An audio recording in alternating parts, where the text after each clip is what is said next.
I will hear. Brutus, speak. The noble Brutus is ascended. Silence! Romans, countrymen, and lovers, if there be an in this assembly any dear friend of Caesar, to him I say that Brutus' love to Caesar was no less than his. If then that friend demanded why Brutus rose against Caesar, this is my answer. Not that I love Caesar less, but that I love Rome more. Had you rather Caesar were living and dying or slaves, than that Caesar were dead to live all free men? As Caesar loved me, I weep for him. As he was valiant, I honor him. But as he was ambitious, I slay him.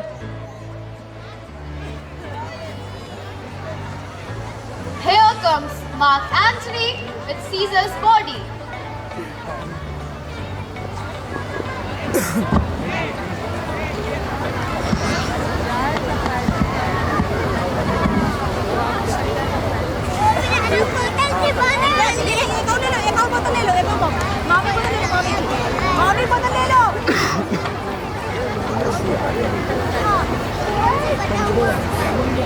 Peace, silence, Brutus, speak. Peace, ho. Good countrymen, let me depart alone, and for my sake, stay here with Antony, and do grace is Caesar's cause, grace is his speech, extending to Caesar's glory, Mark Antony. This Caesar was a tyrant. That's certain. We are blessed that Rome is rid of him. Peace, let us hear what Antony can say.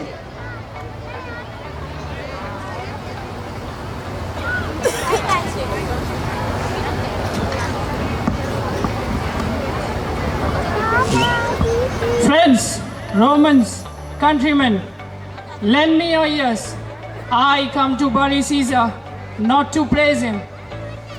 The noble Brutus had told you Caesar was ambitious, but Brutus says he was ambitious, and Brutus is an honorable man. He had brought many captives home to Rome, whose ransoms did the general coffers fill. Did this in Caesar seem ambitious? When that the poor have cried, Caesar hath wept. Ambition should be made of sterner stuff. Yet Brutus says he was ambitious, and Brutus is an honorable man. My heart is in the coffin, there with Caesar, and I must pause till it come back to me. Methinks there's much reason in his saying. Mark his words, he would not get the crown. Therefore this, he was not ambitious. There's not a nobler man in Rome than Antony. Now mark him, he begins again to speak. Then I will wrong such honorable men. But here's a parchment with the seal of Caesar. I found it in his closet. It's his will. Let but the commons hear his testament.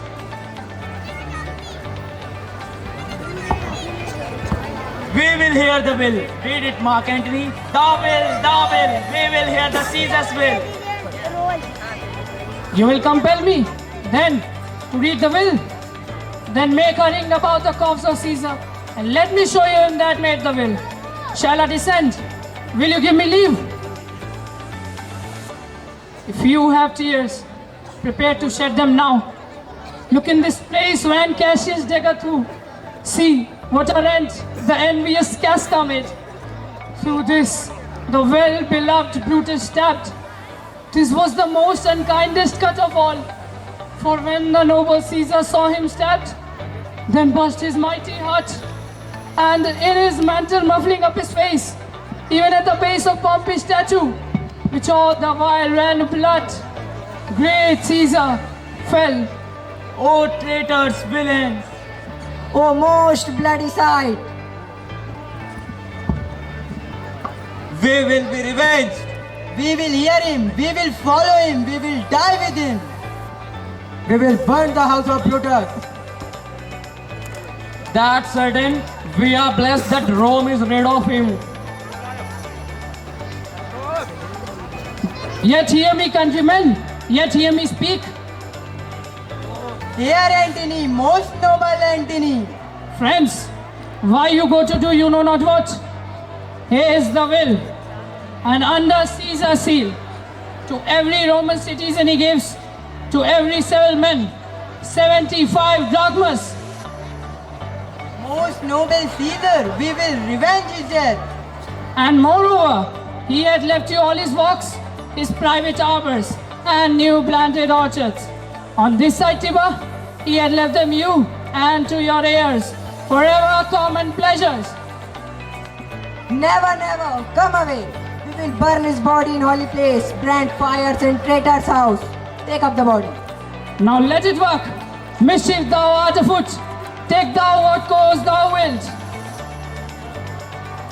The crowd, enraged by Antony, revenge his death. now calls Revenge for his the death. blood of Revenge his Brutus, death. We will kill Cassius, them. and the We will revenge his conspirators.